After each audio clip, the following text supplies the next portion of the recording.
Nicobar island के ही सबसे worst affected tsunami area का एसडीएम बनाया गया कि मैं रिलीफ ऑपरेशन को अंजाम दे सकूं। तो वहाँ मैंने 10 महीने रह के पूरे रिलीफ का काम देखा, पूरी तरह से कैसी चीज़ें उजड़ जाती हैं, प्रकृति कितनी भयानक हो सकती है, ये आज भी मेरे मंज़र के सामने है। मैं कई बार गेस्ट हाउस में अकेला होता था, पूरी इतनी तेज़ वहाँ पे पानी की बौछारें आती थी कि लगता था कि बाज के बाद शायद जीवन ख़त्म हो जाए। तो वो जो दृश्य मैं सोचता हूँ तो मुझे कोई भी कठिनाई अब छोटी लगती है, क्योंकि मुझे लगता है कि मानव का जो सर्वाइवल और जिजीविसा है वो किसी भी कठिनाई से बड़ी होती है।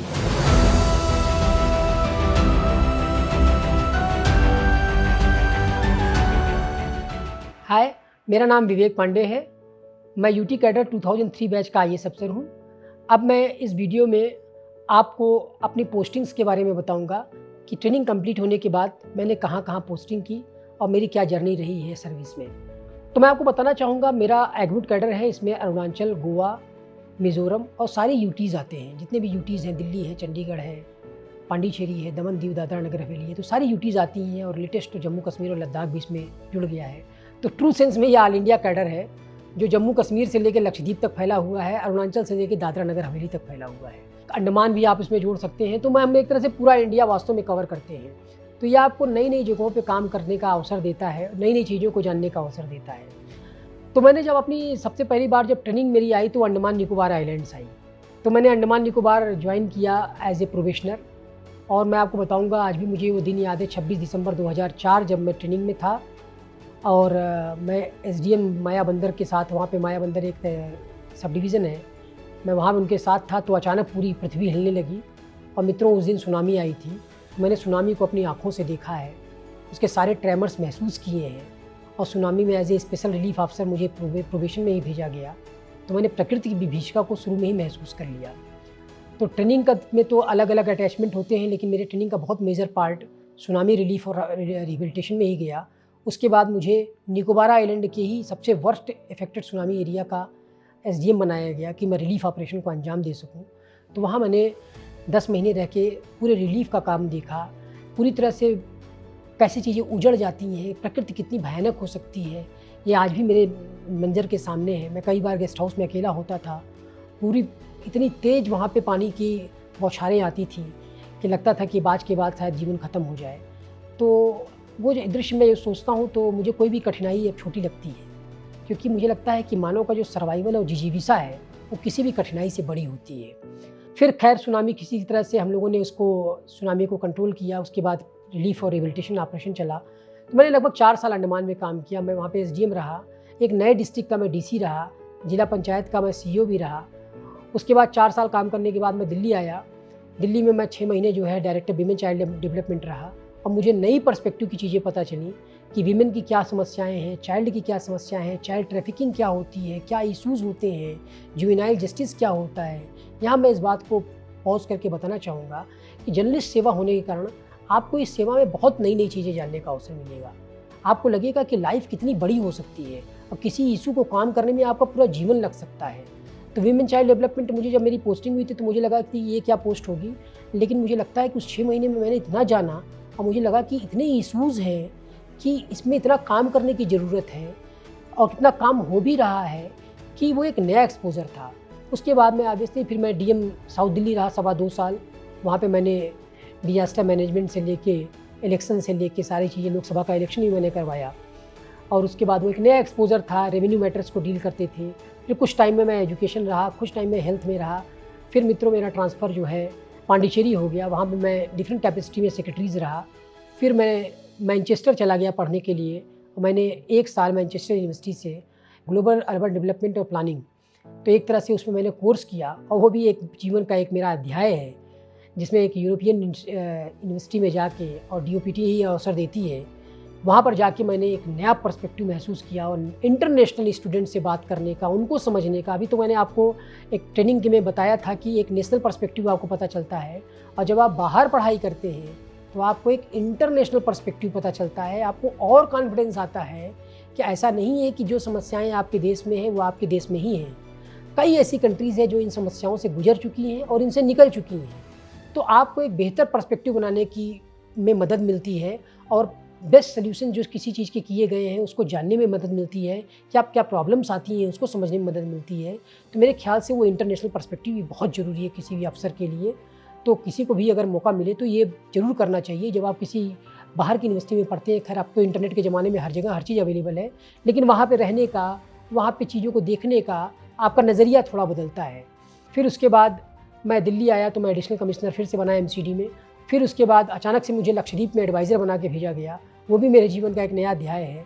जो लक्षद्वीप में गया, मैं अंडमान में किया था तो मुझे लगा था शायद अब समुंदर से मेरी दोस्ती ख़त्म हो गई, लेकिन लक्षद्वीप में फिर मैंने वहाँ पे ओखी जो एक तूफ़ान आया था उसको मैंने वहाँ पे फेस किया। और चूँकि मैं सुनामी का मुझे एक्सपीरियंस था, इसलिए एज़ एन एडवाइज़र लक्षद्वीप मैं उसको काफ़ी अच्छे से हैंडल किया, क्योंकि मैं एंटिसिपेट कर सकता था कि क्या क्या हो सकता है।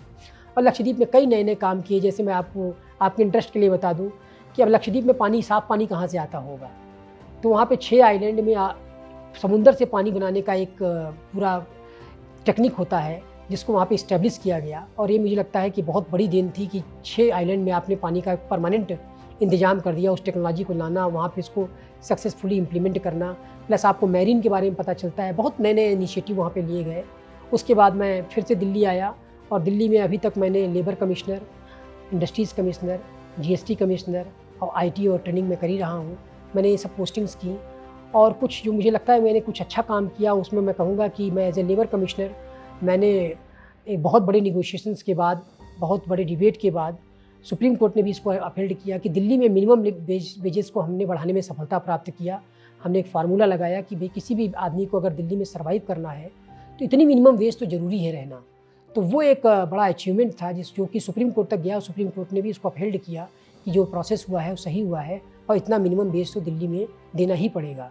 मुझे लगता है कि ये कंट्रीब्यूशन है, उसमें मैं एक छोटा सा पार्ट हो सकता हूँ, लेकिन हमारे श्रमिक भाइयों के लिए जो दिल्ली में काम करते हैं, लाइफ की कॉस्ट बहुत ज़्यादा है, तो उनमें जो उनको जो मिनिमम वेजेस में थोड़ा सा इन्हेंसमेंट मिला दिल्ली की परिस्थितियों में, ये एक बड़ा सेटिस्फाइंग काम रहा। इसके अलावा जब मैं कोविड में था तो मैं कोविड में भी मैंने काफ़ी स्टेट नोडल अफसर के रूप में परफॉर्म करने का प्रयास किया कि किस तरह से घर पे ही लोगों को जाके ट्रीटमेंट मिल सके, उनको जो है होम ट्रीटमेंट या होम आइसोलेशन में क्या हो सकता है। कोविड मैनेजमेंट सेंटर रन किया, कोविड की हेल्पलाइन बनाया। तो ऐसा है कि मैं इन सब चीज़ों का ज़्यादा उल्लेख इसलिए नहीं करता क्योंकि एक आईएएस अफसर को मुझे लगता है कि एनानिमिटी में अपना काम करना चाहिए, अपना बेस्ट परफॉर्म करना चाहिए। इसमें मैं व्यक्तिगत रूप से नहीं मानता कि इसमें मैंने कुछ बड़ा काम किया, ये मेरा काम था। ना करना बड़ी बात है, करना तो चाहिए ही। तो जो भी काम आपको मिले, और मैं आपको बताता हूँ हर क्षेत्र में काम करने का बहुत स्कोप है। आप कभी ये ना सोचें कि आप यहाँ पे हैं या वहाँ पे हैं। अब जैसे मैं आईटी सेक्रेटरी हूँ, अब मैं कई चीज़ों को टेम्पर प्रूफ करने के लिए ब्लॉकचेन टेक्नोलॉजी लेके आ रहा हूँ। मैंने पूरे आईटी 25 साल में आईटी कहाँ पे जाएगा, उसके अनुसार क्या क्या नई नई चीज़ें आनी चाहिए, क्या क्या नई पोस्ट होनी चाहिए। आर्टिफिशियल इंटेलिजेंस हुआ, डाटा साइंस हुआ, मशीन लर्निंग हुआ, इन सब चीज़ों से आप कैसे जो है कोप अप करेंगे, साइबर सिक्योरिटी से कैसे कोप अप करेंगे, इस पर हमने पॉलिसी बनाई। ऐसी आईटी पॉलिसी क्या होनी चाहिए, पासवर्ड पॉलिसी क्या होनी चाहिए। तो इस लेवल पे बहुत नई नई चीज़ें हम लोग करते रहते हैं और मैं आपको ये विश्वास दिलाता हूँ कि ये देश में लगातार कुछ लोग काम कर रहे हैं। तो आप इतना विश्वास रखिए कि एक पूरा सिस्टम लगा हुआ है। नई अगर प्रॉब्लम्स हैं तो नए तरह के उसके उपचार भी हैं और उस पर लगातार काम चलता रहता है और आप इसको देखते भी होंगे। वो पर्दे के पीछे लगातार कुछ लोग लगे रहते हैं। तो हम लोग जहाँ पे भी हैं, आपको भी मौका मिलेगा, आप भी देखेंगे कि बहुत कंट्रीब्यूशन आप कर सकते हैं। लेकिन थोड़ा सा ये बात सही है, ये बहुत निर्भर करता है कि आप इंटरेस्ट कितना लेते हैं। एक तो होता है कि जो रूटीन के काम आ रहे हैं उसको काम करें, दूसरा होता है कि आप नई चीज़ों को लाएं। मैंने कहा था कि आपका रोल एक लीडर का भी है। आपको कोई आदेश नहीं देगा, आपको नई चीज़ें निकाल के लानी है, आपको दिशा देनी है। तो उसके लिए आपको बेहतर जानना है। इसीलिए मैंने कहा ये लाइफ लॉन्ग लर्निंग प्रोसेस की नौकरी है। जितना आप जानेंगे उतना ही आप समाज को बेहतर दिशा दे पाएंगे। इसलिए आईएएस में अगर आना है तो जीवन भर सीखने के लिए तैयार हो जाइए, जीवन भर मेहनत करने के लिए तैयार हो जाइए। आईएएस में आना ये पहला स्टॉपेज है। जर्नी यहाँ पे ख़त्म नहीं होती, जर्नी यहाँ से शुरू होती है। मुझे आशा है कि मेरी पोस्टिंग का वीडियो आपको अच्छा लगा होगा। मैंने एक जर्नी बताने का प्रयास किया, इसके माध्यम से आपको ये लगा होगा कि कितने डिफरेंट फील्ड में आपको काम करने का मौका मिलता है। तो ये सर्विस निश्चित रूप से आपको एक 360 व्यू लेना सिखाती है। इसीलिए शायद आईएएस की नौकरी में जब आप कोई एक डिसीजन लेते हैं तो आपको बहुत पर्सपेक्टिव मालूम होते हैं। क्योंकि मैं ये जब मैंने आपको जो बताया, तो आप जब डिसीजन लेने बैठते हैं तो आपके पास इनपुट रहता है कि लेबर का क्या हो सकता है, इंडस्ट्रीज़ में क्या हो सकता है, इस डिसीजन का क्या प्रभाव पड़ेगा। तो जितनी जगहों पे आप काम करते हैं, वो सबके इनपुट आपके दिमाग में रह जाते हैं। तो इसीलिए आईएएस एक मैच्योर डिसीजन लेने में सक्षम होता है, क्योंकि वो साइलोज़ में काम नहीं करता, उसको अलग-अलग डिपार्टमेंट्स का इनपुट्स होता है। तो इसीलिए ये जर्नलिस्ट होते हुए भी एक बैलेंस डिसीजन लेने में आपको सक्षम बनाता है। मुझे आशा है कि आपके लिए उपयोगी साबित होगा।